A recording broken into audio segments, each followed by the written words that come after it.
اللہ سبحانہ وتعالی پر بھروسہ 5۔ میرے پاس ایک خیال تھا جسے میں شیئر کرنا چاہتا تھا۔ میں مسلمانوں کے درمیان پائے جانے والے ایک مشترکہ مسئلے پر غور کر رہا تھا۔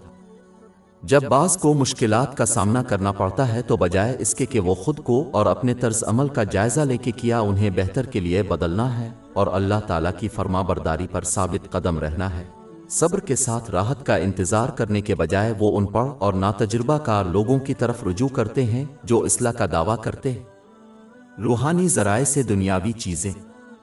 یہ لوگ صرف ایک مسلمان کو ایک ایسی بیماری میں مبتلا کر دیتے ہیں جو ان کی ابتدائی پریشانی یعنی بے وفائی سے کہیں زیادہ بدتر ہے۔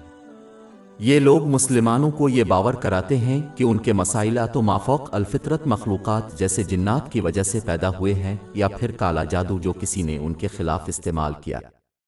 جنات کے وجود کے باوجود ان کے لیے دنیاوی معاملات میں لوگوں کو متاثر کرنا بہت کم ہوتا ہے۔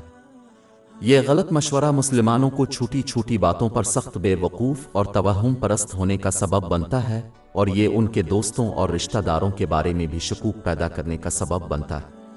یہ صرف دشمنی اور ٹوٹے ہوئے تعلقات کی طرف جاتا ہے۔ یہ رویہ اللہ تعالیٰ پر کسی کے ایمان کو بھی نقصان پہنچائے گا، کیونکہ انہیں بہت سے معاملات میں ایسے کام کرنے کی تلقین کی جائے گی جن کی نصیحت قرآن پاک اور رسول اللہ صلی اللہ علیہ وسلم کی روایات میں نہیں دی گئی ہے۔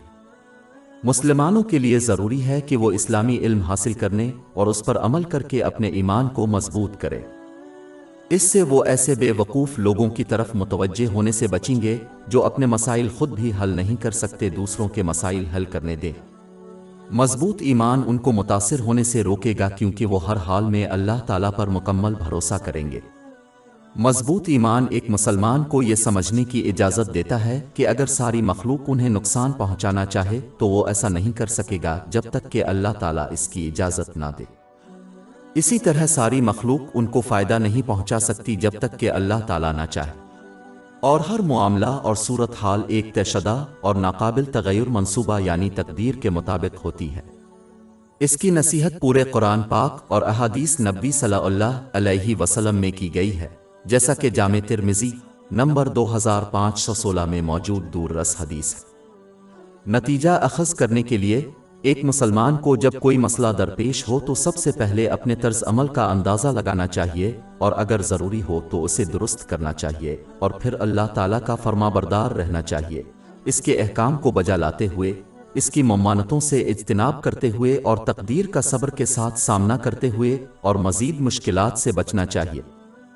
ایسے لوگوں سے اجتناب کرتے ہوئے جو دنیاوی مسائل کو روحانی طریقوں سے حل کرنے کا دعویٰ کرتے ہیں۔ ہماری ویب سائٹ www.sheikhpod.com پر 400 سے زیادہ مفت e books, audio books, infographics, podcast اور بلاگ دستیاب ہے۔